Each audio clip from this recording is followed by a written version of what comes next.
진실과 시청자의 진심을 알아봅니다. YTN 뉴스 FM 열린 라디오 YTN. 저는 프로듀서 김양원입니다.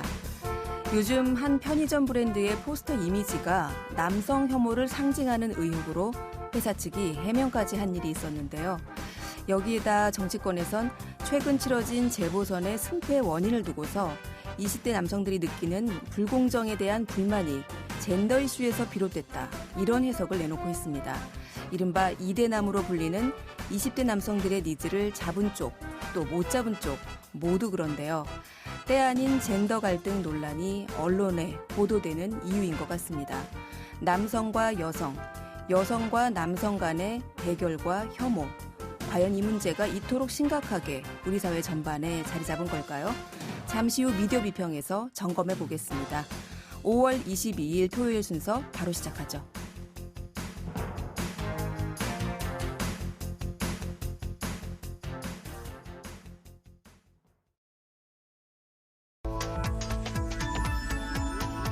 미디어가 전하는 이슈에 대한 다양한 분석과 팩트체크까지 바로 보고 뒤집어 보고 꼭꼭 씹어보기 위한 미디어 비평 프로그램 열린 라디오 YTN.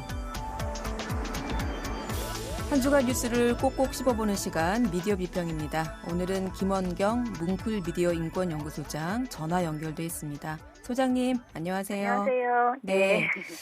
자, 요즘에 이 젠더 갈등이 사실 저는 이거를 젠더 갈등이라고 표현하는 것 자체가 적절하지 않다는 입장입니다만 어쨌든 그 인터넷 커뮤니티에서 이렇게 설왕설래되던 이야기들이 지난 4.7 재보선 이후에 정치권으로 옮겨왔고요. 이것을 언론이 그대로 받았으면서 뭐 군 가산점 문제, 모병제 이런 것들이 젠더 갈등의 해소법처럼 이야기되고 있죠. 맞습니다. 정치권에서도 그런 논쟁이 있는데요. 네. 그러다 보니까 이제 커뮤니티에서도 굉장히 다양한 그 젠더와 관련된 논란들이 지금 나오는데요. 네. 저는 오늘 그 중에서 손 모양에 대해서 이야기를 해보려고 합니다. 네. 이미 많은 분이 아시지만 알 것 같아요. 어떤 손 모양이냐 하면 성별 갈등을 불러온 손 모양입니다. 네. 손가락 모양 디자인이 불러온 GS25의 남혐 논란. 말씀하신 젠더 갈등이 또 다른 이슈이기 때문에요. 오늘 이 이야기를 해보려고 합니다. 네.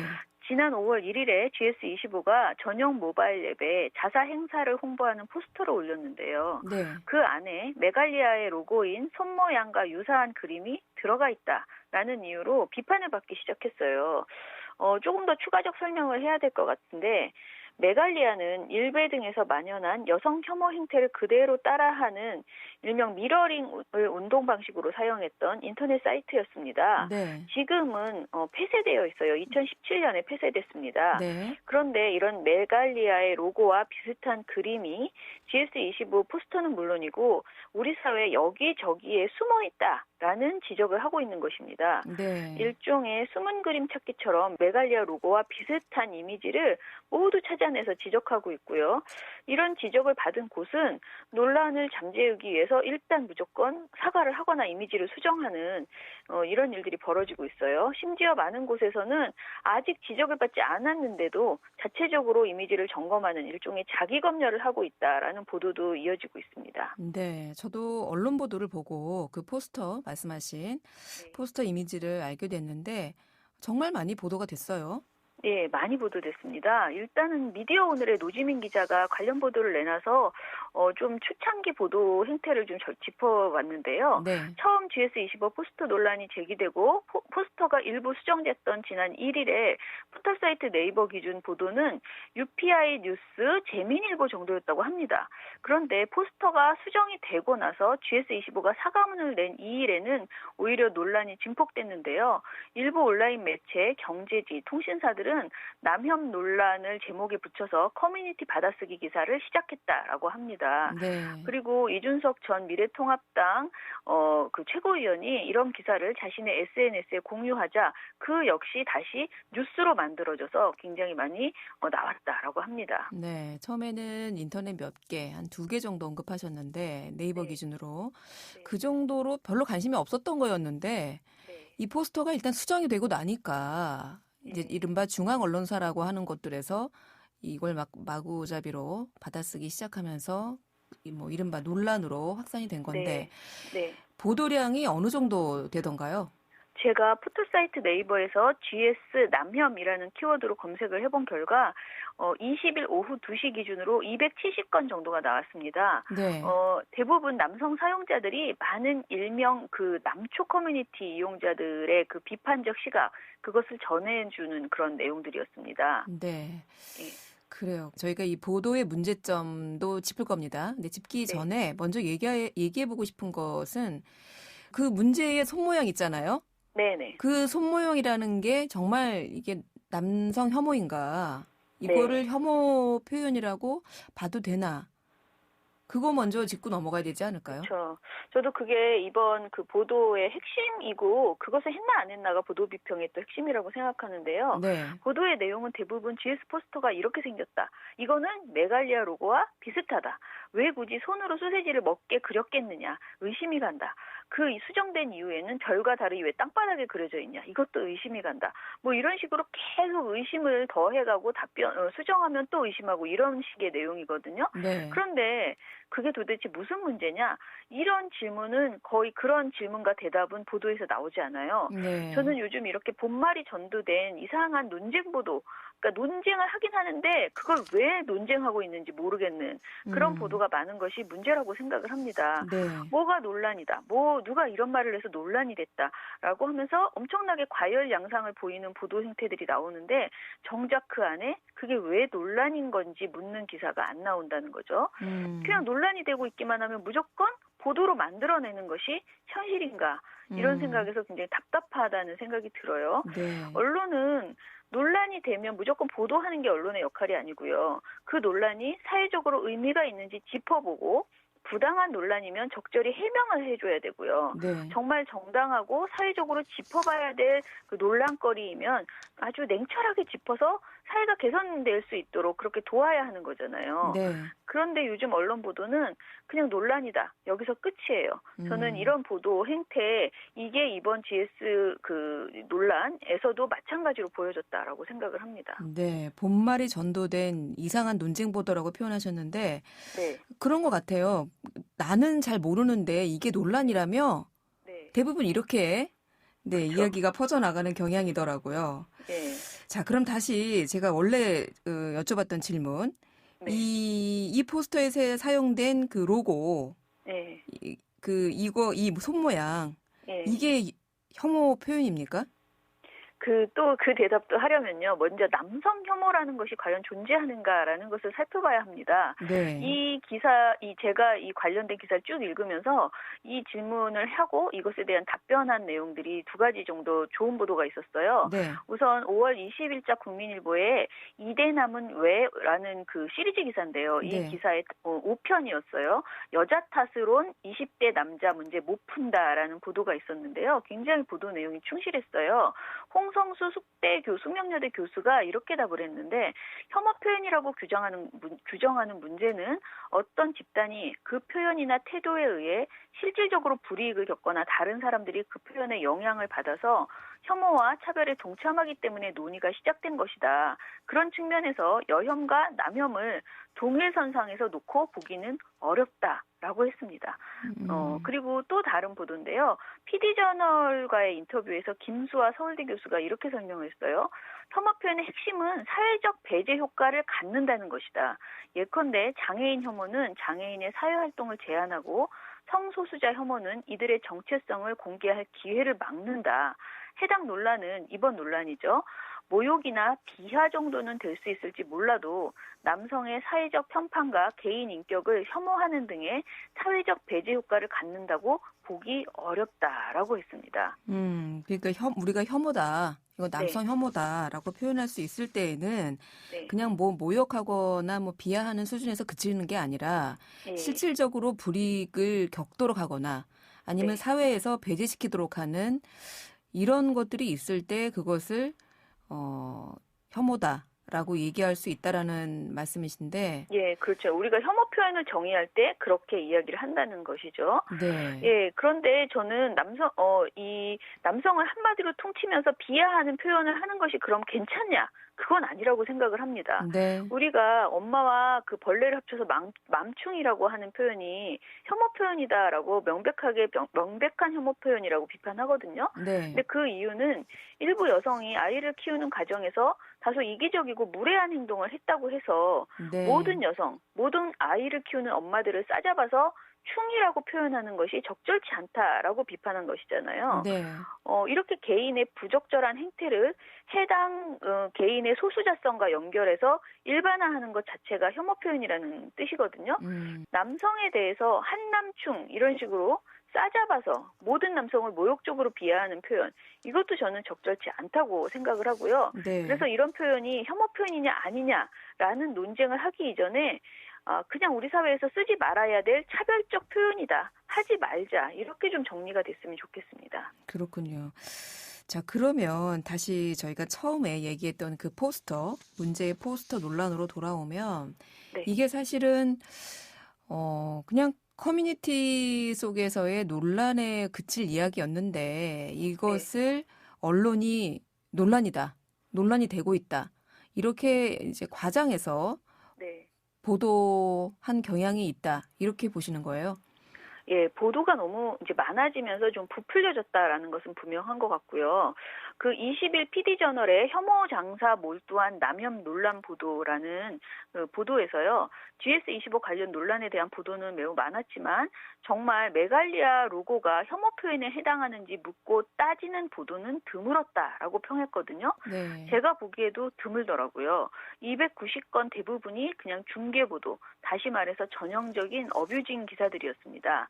남혐, 여혐이라는 이 논쟁이 벌어졌으니 그 장이 섰으니 그 장에서 또 우리도 트래픽 장사로 상업적 이익을 좀 보자라는 생각에서 계속 그냥 주절주절 베낀 기사들, 그냥 정말 이런 논란이 있다, 저런 논란이 있다. 이게 어떻게 보이냐? 이런 식의 주장을 나열해 놓은 보도들이 대부분이었다는 것이죠. 네. 좀 예를 들어보면요. 뉴스핌의 GS25 행사 포스터 남혐 인증 처음이 아니었다. 과거 사례도 재조명이라는 기사를 보면요. 네. 이 기사에서 지난해 11월 GS25가 선보인 밀크앤허니 유어스 마카롱의 취한밤 포장지 하단에는 이번에 논란이 된 달과 별 3개 모양이 있는 것으로 확인됐다. 또한 올해 4월에 내놓은 50주년 기념 레트로 상품 인증샷 이벤트 포스트 속에서도 비슷한 손모양 일러스트가 포함되어 있어서 재조명되고 있다라고 쓰고 있어요. 그러면서 이제 해당 이미지를 올려놨는데요. 네. 이 비슷한 손모양이라는 것이 핸드폰을 잡고 있는 손모양입니다. 이렇게 끝도 없이 비슷한 이미지를 찾아서 이런 손모양이 들어있으니 여기에 이게 페미니스트가 쓴 것이다. 페미니스트가 묻은 기업이다. 이런 식의 이야기들을 계속 풀어나가는 것이잖아요. 네. 아시다시피 지금 논란이 되고 있는 것들이 GS25뿐이 아니고 패션 브랜드, 치킨 프랜차이즈 브랜드, 그리고 일부 연예인, 지방자치단체와 경찰 포스터까지 이런 식의 지적에 논란거리가 되고 있습니다. 네. 진짜 유재석도 그런 손모양을 했다더라. 누구도 했다. 이렇게 이미지들이 떠돌던데. 근데 다시 한번 생각해 보면 이거 사실 우리가 무의식적으로 네. 그냥 쓰게 되는 손모양이 아닌가 싶기도 하던데요. 예, 굉장히 많이 쓰는 손모양이죠. 손을 하다 보면 손을 피거나 주먹을 쥐거나 또는 그런 모양을 하게 되잖아요. 집게손 모양. 네. 경향신문은 5월 4일 보도 집게손 모양은 다 남성 혐오라는 보도에서요. 네. 국내 유명 인사들 예컨대 김무성, 이준석, 트럼프, 박진영, 소지섭 씨 등의 그 손 모양, 집게손 모양을 한 모습을 갈무리해서 올려놨어요.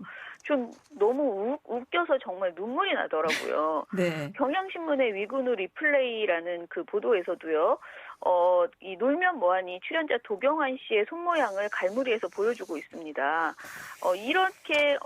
이런 식의 그 지적이 너무 무리다, 억지다라는 것을 보여주는 네티즌들의 이런 그 어떤 갈무리한 영상들도 많이 올라오고 있습니다. 네. 사실 요즘 언론들이 인터넷 커뮤니티 말씀하신 그 남초 커뮤니티뿐만 아니라 네. 인터넷 커뮤니티나 또는 저희가 한번 다루기도 했지만 청와대 국민청원 게시판이나 뭐 이런 것만 들여다보고 논란을 네. 그야말로 이렇게 중계하는 보도를 즐겨하는 게 아닌가 싶던데요. 네. 근데 그렇다고 하더라도 이른바 이제 사람들의 생각이나 관심을 들여다볼 수 있는 이런 커뮤니티 게시판 글들 네. 그냥 무시할 수만은 없는 또 시대 상황이 아닐까 싶기도 하고요. 네, 맞습니다. 그리고 여기에 굉장히 주요한 고발성 그 내용들도 많고요. 네. 또 우리 언론이 주목해서 해결해줘야 될 아이템이 많은 것도 사실이에요. 네. 다만 이런 논란이 정말 현실 세계에서 벌어지는 논란인가, 이번 그 손모양 논란이요. 이것에 대해서 좀 생각해봤으면 좋겠습니다. 그러니까 현실보다 좀 더 확대 재생산하는 데 있어서 언론이 일조를 한 것 아닌가라고 생각하는 거예요. 과연 이 논란이 언론이 무분별하게 이렇게 중계하고 부풀리지 않았다면 지금처럼 키워졌을까라는 생각이 듭니다. 언론이 어떤 현상을 보도한다는 것은 그 현상을 사회적 이슈로 인식하고 이를 공론장에 올려서 논의를 하게 하자는 취지인데요. 네. 그럼 그 논의가 가능하게 각 주장에 대해서 시시비비를 가려주는 역할을 해야 되고요. 꼭 시시비비가 아니라도 그 말이 타당한지 등에 대한 경중을 가려주려는 노력이 있어야 됩니다. 지금처럼 언론이 이 논쟁의 물꼬를 생산적으로 연결시키지 못하고 그저 확대 재생산하는 기능밖에 하지 못한다면 전 차라리 보도하지 않는 것이 낫다라는 생각이 듭니다. 그렇군요. 사실 이번 논란에서 좀 잘한 보도도 있죠?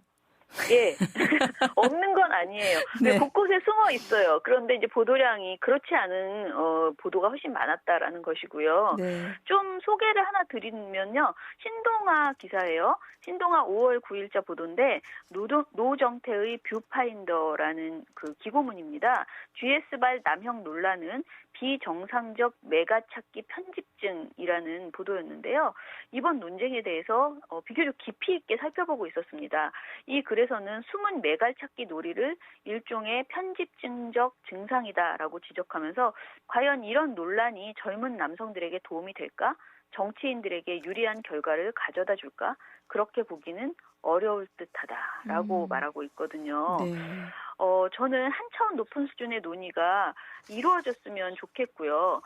그러는 데 있어서 언론이 제발 항목해야 되니까 제 역할을 해야 된다라는 생각을 합니다. 언론이 지금처럼 논쟁을 가지고 장사만 해먹으려고 하지 말고 이 혼란한 상황, 많은 국민들이 먹고 살기 힘들고 특히 청년들이 굉장히 힘든 상황이잖아요. 네. 그러다 보니까 여러 가지 논쟁들이 나오고 있는 것인데요.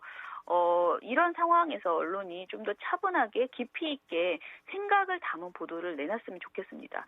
제가 보기에 이 사안이 굉장히 어려운 사안이에요. 네. 그래서 우리 모두의 생각이 다 다르고요. 이렇게 뜨거운 이슈에서 온전히 정말 완전히 옳은 정답을 내는 기사를 만드는 게 좀 부담스럽습니다. 네. 그래서 더더욱이 생각을 말하지 않고 그냥 논쟁만을 전하는 식으로 보도하는 것 같기도 합니다. 네. 하지만 최소한 생산적 논쟁을 할 수 있게 깊이 있는 보도를 내놓기를 좀 바랍니다. 예, 사실 맞습니다. 부담스러워요. 네. 이제 이런 주제를 저희도 부담스러웠어요. 네, 이런 주제를 다루게 되면 네. 일단 악플이 네. 네, 그래서 사실 언론사들도 이런 부분들을 정면 돌파해서 다루기보다는 이렇게 그냥 논쟁이 되고 있다 선에서 멈추는 것이 아닌가 네. 좀 자성하게 되는 시간이었네요. 네, 오늘 미디어 비평 여기까지 듣겠습니다. 고맙습니다. 감사합니다. 네, 지금까지 김원경 뭉클미디어 인권연구소장이었습니다. 열린 라디오 YTN에서는 시청자 여러분의 목소리를 듣습니다. 참여 신청과 의견은 유료 문자 샵 0945, 우물정 0945나 YTN 라디오 프로그램 열린 라디오 YTN 게시판을 통해 남겨주세요. 지난 한 주간 있었던 뉴스들 가운데 사실 확인이 필요한 뉴스를 팩트체크해 봅니다. 팩트체크 전문 미디어죠. 뉴스톱의 송영은 팩트체커 전화 연결돼 있습니다. 송 기자님 안녕하세요. 네, 안녕하세요. 네. 이제 좀 마무리가 됐지만 이 총리와 5개 부처 개각을 놓고 여야 간의 대치가 계속이 됐었죠. 결국에는 이 박준영 해양수산부 장관 후보자 이 한 명이 자진 사퇴하면서 청문회 전국이 마무리됐는데 하지만 아직까지도 국회에서 이 외교 행랑이라는 표현을 놓고 신경전이 좀 계속됐습니다. 네. 오늘 이 외교 행랑 팩트 체크해 주신다고요? 네. 이 외교 행랑이라는 표현을 두고요. 이 더불어민주당과 정의당 간의 반말 논란까지 있었는데요. 먼저 주요 내용부터 설명을 좀 드리면 이 김의겸 의원 등 여권에서 외교 행랑 거짓 주장으로 억울하게 박준영 해양수산부 장관 후보자가 낙마했다 이런 내용입니다. 네. 이 뭐 한겨레 같은 신문에서도 네. 이 외교 행랑에 도자기를 반입했다라는 결과적으로 보면 잘못된 팩트였는데 네, 이런 단어가. 내용이 등장하면서 사실 이미 낙마했지만 이 박 후보자 측은 외교 행랑 아니다. 그냥 이삿짐에 싣고 왔다. 이렇게 네. 밝히는 일도 있었어요. 네. 그런데 왜 이 외교 행랑이 쟁점이 된 건가요? 네. 지난 13일 국무총리 후보자 인준안 국회 표결이 있었는데요. 당시에 민주당 문정복 의원과 정의당 류호정 의원 간의 설전이 있었습니다. 네. 그날 정의당 배진교 원내대표가 의사진행 발언을 통해서 박 후보자 관련 의혹을 외교 행랑을 이용한 부인의 밀수행위라고 비판을 했습니다. 네. 이에 민주당 문정복 홍교안 의원이 배 원내대표에게 이 외교 행랑이라는 표현은 사실과 다르다고 항의했고요. 네. 이 과정에서 당신, 야 이런 반말 섞인 언사들이 오가면서 의원들과는 물론 이 두 정당 간의 설전으로도 비화되기도 했습니다. 네. 그리고 이 내용들이 언론을 통해 보도되면서 배진교 정의당 원내대표가 외교 행랑이라는 잘못된 사실을 발언한 것으로 확인이 됐고요. 네. 또 한겨레 측은 이 설전을 통해서 한겨레가 외교 행랑이라는 틀린 사실을 기사로 보도했다는 것을 인지한 것으로 보입니다. 네. 이후 배 원내대표의 외교 행랑 표현은 국회 기록에서 삭제가 됐습니다. 자, 이렇게 사실이냐 아니냐를 놓고 도덕성 또 자질 논란까지 불거졌잖아요. 그런데 이 외교가에서 말하는 외교 행랑, 사실 저를 포함해서 일반 시청자들한테는 좀 익숙하지 않은 건데 이게 정확히 뭡니까? 예, 보통 뉴스로 많이 접하셨을 것 같은 단어인데요. 네. 이 외교 행랑은 국제 협약에 의거해서 국제적으로 공인된 외교 통신의 한 방식입니다. 공용 물품만 담을 수 있는데요. 네. 이 통관 당국에서 그 내용물을 들여다보지 않고 통과시켜주기 때문에 그렇기 때문에 이제 비밀 내 물품을 들여올 수 있는 거죠. 네. 그래서 외교관들이 사적으로 이용해 문제가 된 적이 여러 번 있었고요. 네. 국내는 물론이고 해외에서도 이 크고 작은 사건들이 많이 있었습니다. 네. 국내에서는 이 박근혜 전 대통령이 해외 순방 때 조명기구, 샤워국지 등을 외교 행랑에 실어왔다는 그런 얘기도 있었고요. 설이었죠. 있었고, 네. 최순실에서 개명한 최소원 씨의 언니 최순득 씨가 해외 비자금을 빼돌릴 때 외교 행랑을 이용했다 이런 주장이 있었는데 외교부에서는 모두 부인했습니다. 그리고 국제사례로는 이 북한이 종종 위조화폐, 국제거래금지 품목 등을 운송하다 적발된 사례가 있었습니다. 그렇군요. 자, 그러면 이 박 후보자 부인이 외교 행랑을 이용해서 도자기를 국내로 들여왔다. 이 내용은 사실이 아니고요. 그래서 이 여당과 일부 또 여당 지지자들 사이에서는 잘못된 사실인 이 외교 행랑 때문에 박준영 해양수산부 장관 후보자가 억울하게 낙마했다. 이런 주장이 나오기도 했어요. 네. 그럼 외교 행랑이 아니고 그냥 들여온 거는 문제가 없는 건가? 그건 아니잖아요. 네, 우선 김의겸 의원은 지난 14일 자신의 SNS에 국민의힘이 거짓된 주장을 내놨고 일부 언론이 한껏 부풀려서 보도를 했기 때문에 낙마했다 이렇게 주장을 했습니다. 네. 그러면서 숫자가 많아서 그렇지 다 싼 것들이다. 실제 이 도자기도 천여 점 팔아서 얻은 수익은 320만 원 정도다 이렇게 말을 했는데요. 네. 이 외교 행랑이 아닌 외교관 이삿짐도 이 외교 행랑처럼 들어오는 절차가 까다롭지가 않습니다.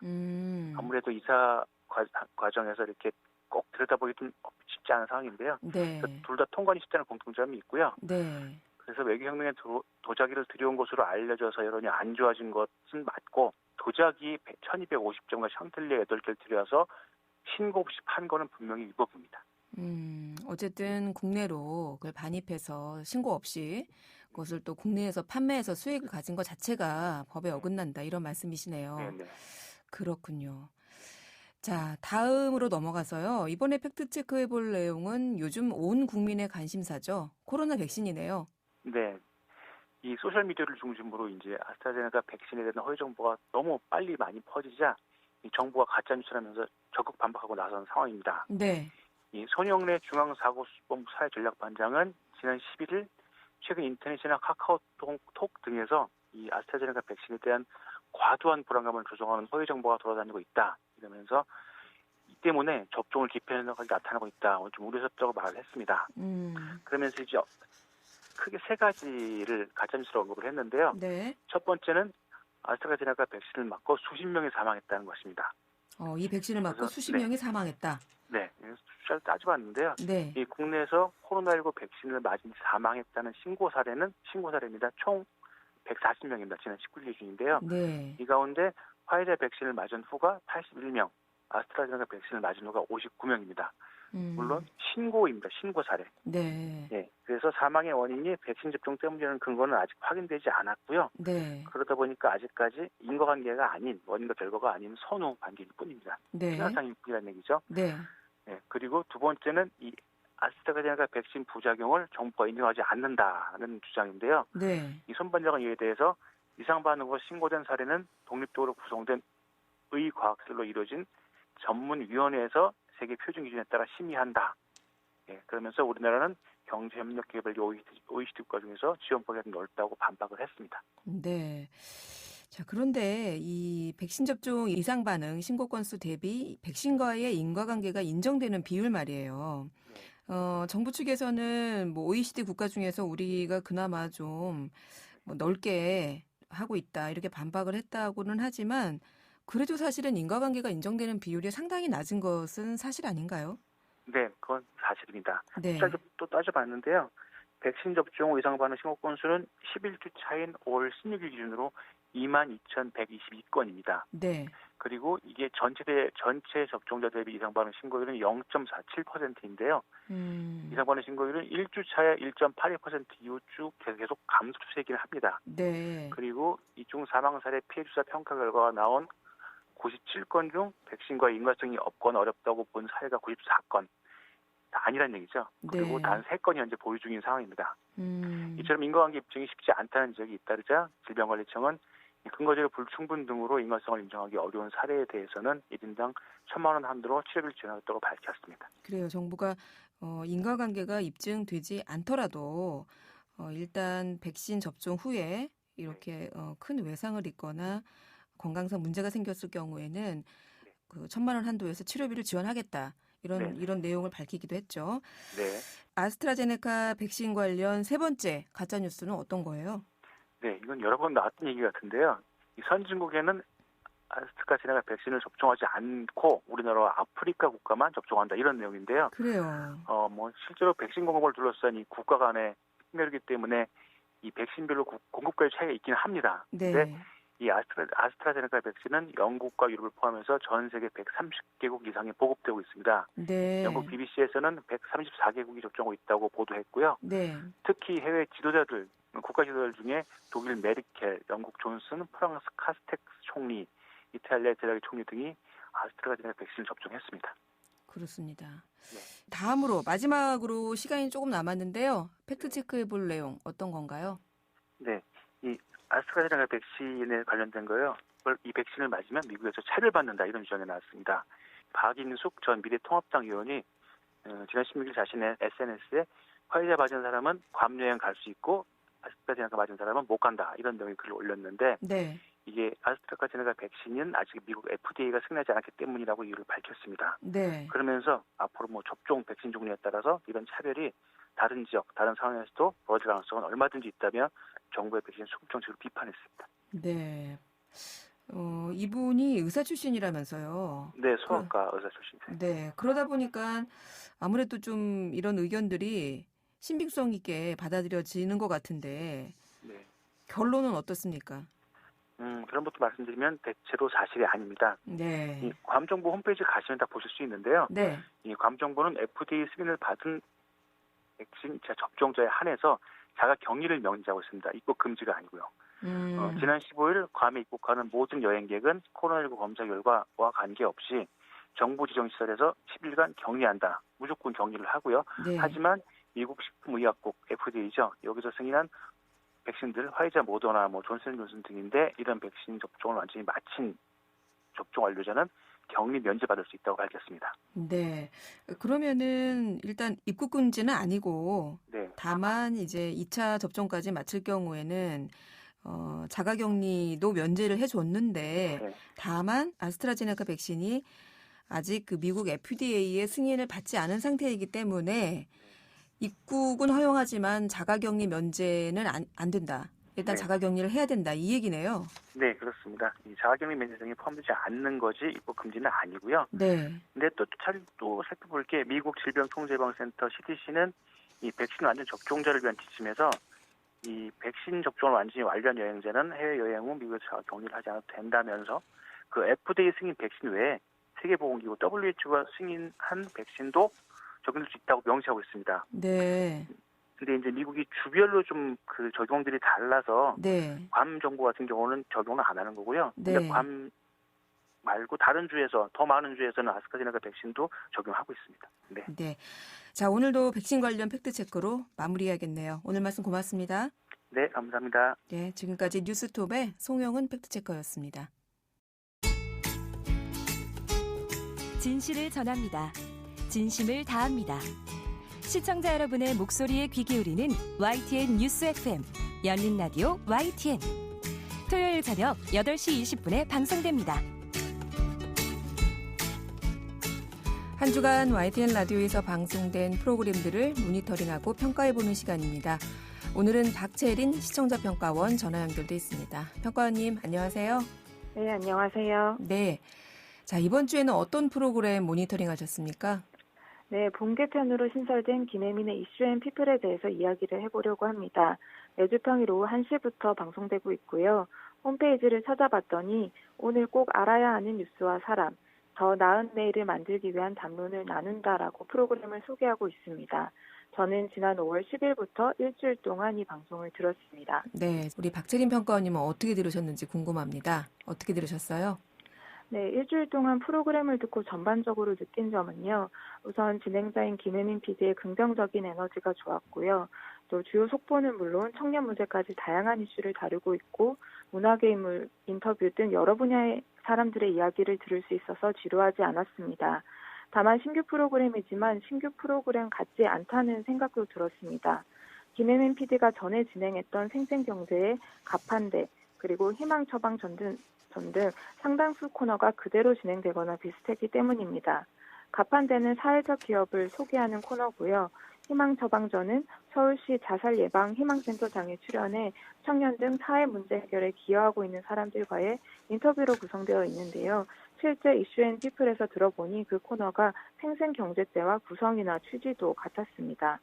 진행자는 자신이 아끼는 코너에서 가지고 왔다고 설명을 하긴 했습니다. 또 두 코너의 내용이 좋기도 하고 이슈앤피플 기획 의도에도 크게 어긋나지 않아서 크게 문제는 아니라고 볼 수도 있습니다. 하지만 신규 프로그램에 대해 청취자는 새로운 방송을 기대하기 마련인데요. 같은 진행자의 코너까지 같아 보니 새 프로그램에 대한 기대감에는 부응을 하지 못한 것 같았습니다. 네, 다른 내용은 어떻게 들으셨어요? 네, 가판대와 희망처방전 외에도 다른 프로그램과 유사한 코너가 있었는데요.